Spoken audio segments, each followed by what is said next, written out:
It's an orange juice.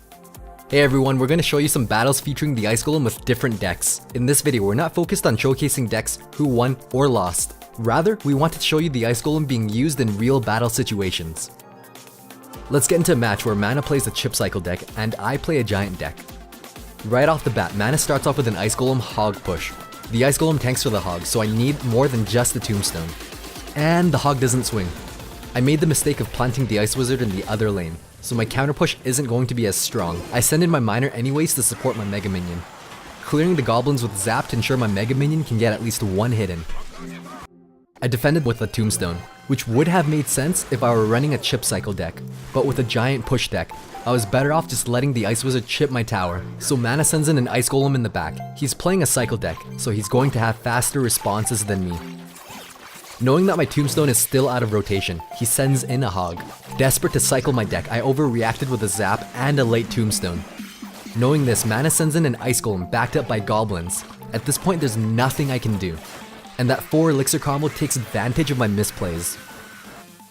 Getting ready for a large push, I plant my giant in the back, and Mana responds with a Hog. I wanted to save my Mega Minions for the giant push, so I countered with an Ice Wizard. He runs an Inferno Tower to address my giant, so I used lightning to stun the Inferno Tower. It's not quite enough to take out the Ice Golem, so my Mega Minion gets distracted by it. By now, Mana has already cycled back to another Ice Golem. Getting ready for this big push, I defend with an Ice Wizard. Mana decides to split push. I tried to distract the Mega Minions with guards, but they melted away. With about 20 seconds left, I know I'm going to lose unless a miracle of misplays happens, so I plant my giant up in the front. Nope, Mana has an Inferno Tower. And that is good game. Let's explore what I did horribly wrong. Right here, I zapped to cycle to my Tombstone, when I should have just sent in my Miner in the back to tank the Ice Wizard, and to shovel the Hog. Then I would have had Zap to prevent those goblins from dealing over 1,000 damage to my tower. Here was another misplay. I was really greedy and wanted to zap the goblins and the tower. In that moment of greed, I missed 2 goblins. Now watch how this one goblin takes out my guards and jabs at my tower. MVP. Let's hop into another match where Mana plays the Giant, Prince, Mega Minion deck, and I play my personal favorite Inferno deck. Ice Golem seems to substitute an Ice Spirit or Zap in a deck relatively well, at least for this deck. We both start off with an Elixir Pump. He starts off with a Giant, and I need to cycle to my Lava Hound. The only proactive card in my hand is the Ice Golem, which works out, allowing me to cycle to my Lava Hound. This is critical because I'm already planning to sick my Inferno Dragon on his giant. The Inferno Dragon always needs a tank in the front. Mana answers with a Prince, but I'm not worried. My Ice Golem is beast. His Musketeer is going to be distracted by my Lava Hound.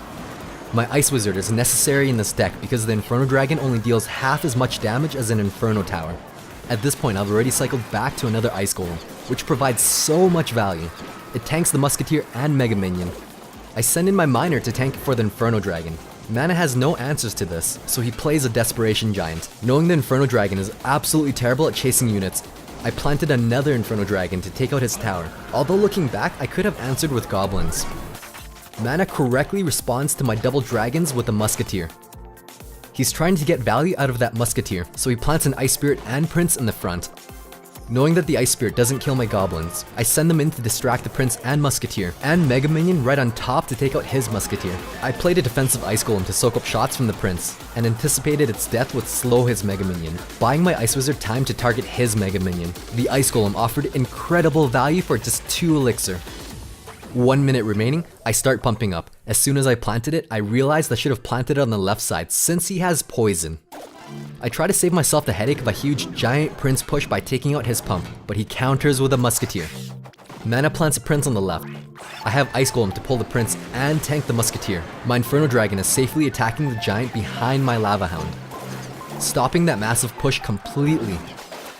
With 20 seconds left, there's no way Mana is going to be able to build up a big push.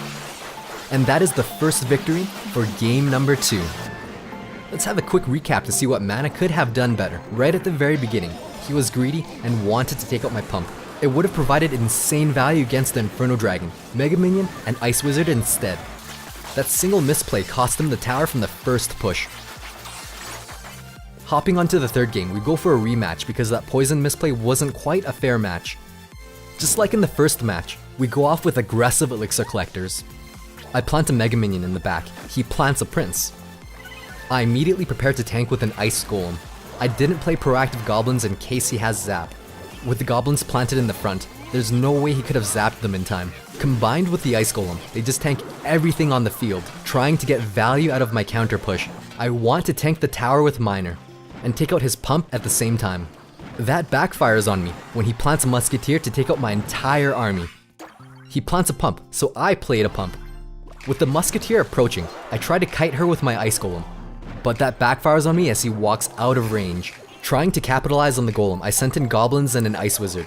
His Ice Spirit only clips one goblin, but his zap was absolute value. With the Giant protecting his Mega Minion, there's no way I can plant an Inferno Dragon, so I plant my Lava Hound to distract it. Then I plant my Inferno Dragon away from the poison and away from his Mega Minion. A bit early on the Mega Minion plant, his Mega Minion takes out mine. The Inferno Dragon is an amazing card if you can constantly keep a tank in front. I quickly plant my Ice Golem, and that backfires because the Ice Golem is slower than frozen water. I should have just let my Inferno Dragon die, but the Ice Golem only costs 2 elixir, so that misplay was much more forgiving. Scared for a huge Giant push, I immediately go and try to take out his elixir pump. This results in a large counter push, but everything is okay, because I can kite his Prince into the other lane with an Ice Golem. Sitting at 10 elixir, I planted my Lava Hound a bit early, but I wanted to distract his Musketeer. Mana goes in with a Giant push on the right side. I counter his Giant with my Inferno Dragon, and I know an Ice Golem can tank 4 shots from a Mega Minion. My push on the left side does nothing, so I know my only hope is to counter push with what I have on the right side. My Ice Wizard does work. It took out the Mega Minion on the right side, then the left side, and tanks 1 shot from the Musketeer. Counter pushing on the right side. It's all or nothing at this point, so I send in my Miner. Mana responds with a Mega Minion. My Inferno Dragon isn't quite strong enough, so I plant another Dragon. And with all of those units rushing in, he either has to distract my Dragon or take out my units. But unable to defend both, I take the tower for match number 3.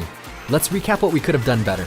The most glaring and reoccurring mistake I made in these matches was that I knew he had poison, so I should have planted the pump on the bottom corner. In the 4th and final match, Mana is using the same Giant Prince meta deck. I changed it up by building a triple Musketeer deck. I took this deck from ladder and replaced the Knight for an Ice Golem to see if I could make it work. He plants an Ice Spirit to cycle his Giant, so I plant my Ice Spirit to cycle my Elixir Pump. Going in with an Ice Golem to tank the Musketeer, my Mini P.E.K.K.A does work to the Giant. With all that's going on, I go in to take out his Elixir Pump, but that backfired when Mana plants a Mega Minion. My goblins were able to tank the Musketeer for the Mini P.E.K.K.A. I don't want any damage to my tower, so I kite the Mega Minion with my Ice Golem. Mana goes in with a Giant. I split push 2 Musketeers on the left side because I wanted to bait out a poison on the right side. The bait pays off, and the 2 Musketeers on the left side do work, while my Mini P.E.K.K.A takes care of his Giant. With my Musketeer still alive, I plant an Ice Golem to tank, and it does a great job protecting my Musketeer, all while I'm defending his Prince on the left side. The field reset, so we both plant pumps. Mana plants a rear Giant, so I plant my Miner to pressure his pump, and it doesn't pay off at all.